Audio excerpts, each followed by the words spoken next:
Ce nouveau chapitre est la suite en fait de celui où vous avez appris à trouver un schéma de Lewis ainsi que la géométrie autour d'un atome dans une molécule. Donc il faut bien maîtriser le chapitre d'avant pour commencer celui-là, qui va être particulièrement intéressant puisque on va pouvoir expliquer beaucoup de points de la vie courante en chimie, par la chimie. Je l'ai intitulé entité chimique entre elles. Pourquoi entité? Tout simplement parce que entité, c'est l'équivalent d'espèce au niveau macroscopique. Au niveau macroscopique, pardon, on parle d'espèce, et entité, on parle d'entité plutôt au niveau microscopique. On regarde là en ce moment plutôt les molécules au niveau microscopique. Alors attention, vous avez besoin de 3 feuilles.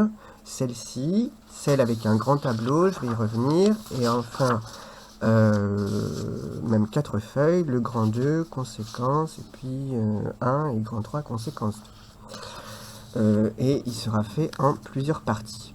Pour cette première partie de ce chapitre, je vous demande d'avoir la première feuille et la seconde feuille. Alors ça, on l'a déjà corrigé ensemble, cette partie-là, pour la première colonne du tableau qu'il fallait compléter. Et je vous demande de le refaire, donc de mettre sur stop, de mettre sur pause, mais surtout de écrire des structures de Lewis avec, en respectant les angles, parce que ça va être important pour la suite, et principalement les angles que j'ai mis ici en évidence. Alors, vous pouvez réécrire les structures de Lewis déjà, et ensuite, en faisant pause, vous mettez bien les angles avec pas tous les atomes, mais ceux que j'ai mis en évidence ici. C'est-à-dire là, le carbone, là, notamment l'oxygène pour l'eau. Là, on va voir que ça n'a pas trop d'importance. Là, l'oxygène, très important, un angle de 109 degrés. Ici, j'ai remis, vous allez voir, le dichlorométhane qui a une structure autour de ce carbone tétraédrique sous la forme d'un petit tétraèdre. On voit bien la petite pyramide comme on l'avait dessiné une fois. Ici, c'est autour de ce carbone que ça va être très important. Là, ça va être autour, donc, à nouveau de ce carbone-ci pour le tétrachlorure de carbone. Et là, ce sont les 2 carbones autour de la double liaison qui vont être importants concernant leur géométrie. Voilà. Donc, je vous laisse vous appuyer sur pause pour recopier ces formules.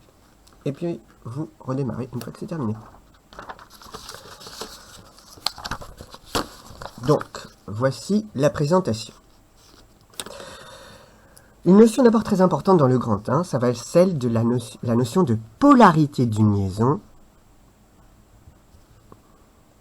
et de polarité d'une molécule. Alors, première d'abord grande notion à apprendre, c'est la notion d'électronégativité qui va nous servir tout le temps. L'électronégativité qui, c'est la lettre qui, grecque.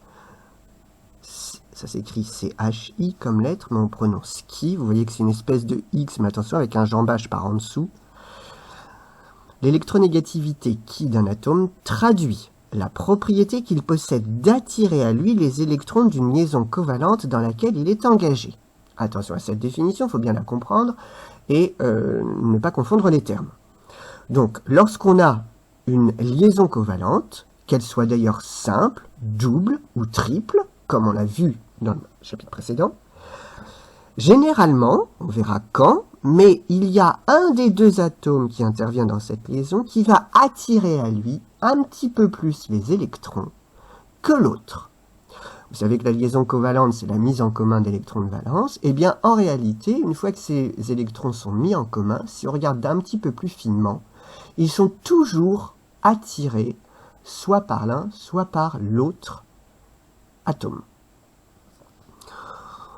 Comment est-ce qu'on peut prévoir l'électronégativité d'un atome? Eh bien, leur électronégativité relative, elle se retrouve à partir du tableau périodique. Regardez, il y a ici 3 façons, mais il peut y en avoir d'autres, d'indiquer l'électronégativité. Sur le premier tableau, plus la case est sombre, et plus c'est électronégatif, et même surtout vous avez des, grosso modo, mais surtout vous avez des petits nombres, c'est cela qu'il va falloir regarder. Donc plus le nombre est élevé dans l'échelle de Pauling, plus l'électronégativité est grande.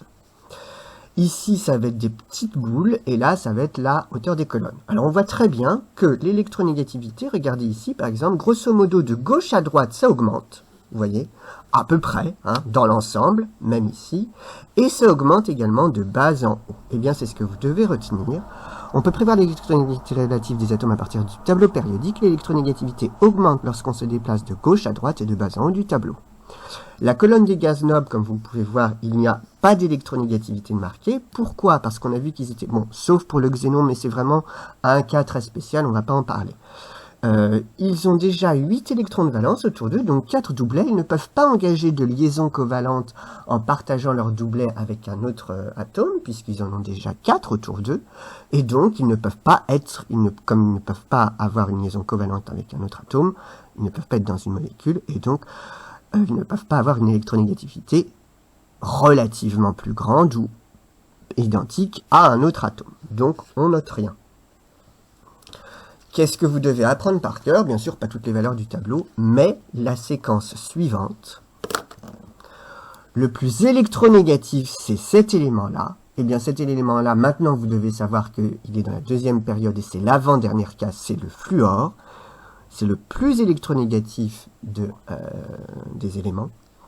Donc, l'atome de fluor va attirer à lui bien plus les électrons, typiquement, que l'atome de H que j'ai placé ici.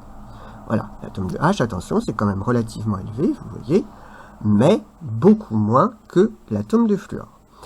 Puis, vous devez apprendre que l'électronégativité du fluor est plus grande que celle de l'oxygène et du chlore. C'est normal, l'oxygène et le chlore sont sur une diagonale, donc vous voyez, tous ceux qui sont à peu près sur cette diagonale, ça va être à peu près la même chose. Donc là, c'est normal qu'on trouve la même chose. Non, d'ailleurs, elle est un petit peu plus élevée. Le chlore, c'est à peu près la même chose que l'azote, qui va être à peu près la même chose que le brome. Et puis, c'est plus fort que le Hib, tout simplement parce que là, on est descendu. Et le I à peu près identique que le carbone et l'hydrogène. Donc ça, vous allez voir que c'est très très important. Donc ça, vous l'apprenez, ça, vous l'apprenez, ça, vous l'apprenez aussi. Identique à ça. Bon, lui, vous pouvez éventuellement le laisser tomber. Mais par contre, ce qui est très important, c'est ça aussi. Donc, qui sont plus petits que le reste. Et l'électronégativité du carbone, c'est pratiquement l'électronégativité de l'hydrogène. Qu'appelle-t-on alors une liaison polarisée? Eh bien, lorsque deux atomes liés par une liaison covalente ont des électronégativités différentes, les doublets de la liaison se rapprochent de celui qui est le plus électronégatif.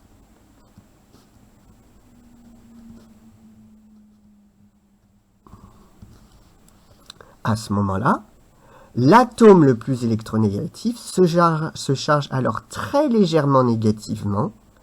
La charge est notée delta moins. Attention, vous voyez, c'est pas un moins, c'est un delta moins. C'est pas une charge. C'est pas une charge. C'est ce qu'on appelle une charge partielle. Il ne faut pas confondre ça avec les autres charges qu'on avait vues pour les ions, notamment dans le chapitre précédent. C'est pas une charge formelle, c'est ce qu'on appelle une charge partielle. On va le mettre là même. Attention, charge partielle. Elle est donc soit delta moins pour celui qui est le plus électronégatif, soit delta plus pour celui qui va être le moins électronégatif. Donc l'autre va se charger très légèrement positivement et charger delta plus. La liaison est alors dite polarisée. On indique son moment dipolaire par un petit segment fléché partant de l'atome le plus électronégatif vers l'autre. Donc ça, à nouveau, on va voir apparaître un petit vecteur. C'est pas un champ, c'est ce qu'on appelle un dipôle, électrostatique d'ailleurs. Exemple, alors on applique le cadre à la formule, la molécule HF. C'est un cas d'école. D'abord, il faut absolument écrire le schéma de Lewis. On ne peut pas faire autrement. C'est pour ça que ça apparaît uniquement maintenant et pas avant le chapitre précédent. HF, vous devez savoir que F est vraiment plus électronégatif que H, donc il attire à lui les électrons. Eh bien ça, on va le faire figurer, vous voyez, en rouge, pour qu'on soit tous d'accord. Pardon, excusez-moi, je me trompe de sens. Comme, voilà, le doublet d'électrons, là, hop, il se dirige vers le fluor. Ça veut dire que celui-ci va se charger un petit peu plus négatif puisqu'il attire les électrons un peu à lui. S'il ne les attirait pas, vous voyez qu'il y aurait 1, 2, 3, 4, 5, 6, 7 électrons autour de lui. Mais comme il les attire, donc, il va en avoir finalement un tout petit peu plus. Donc on va mettre un delta moins de ce côté-là. Alors que là, au contraire, il va se charger positivement, l'atome d'hydrogène, par un petit défaut, tout petit défaut d'électrons. On va donc le charger delta plus. Et enfin, qu'est-ce qu'il faut noter?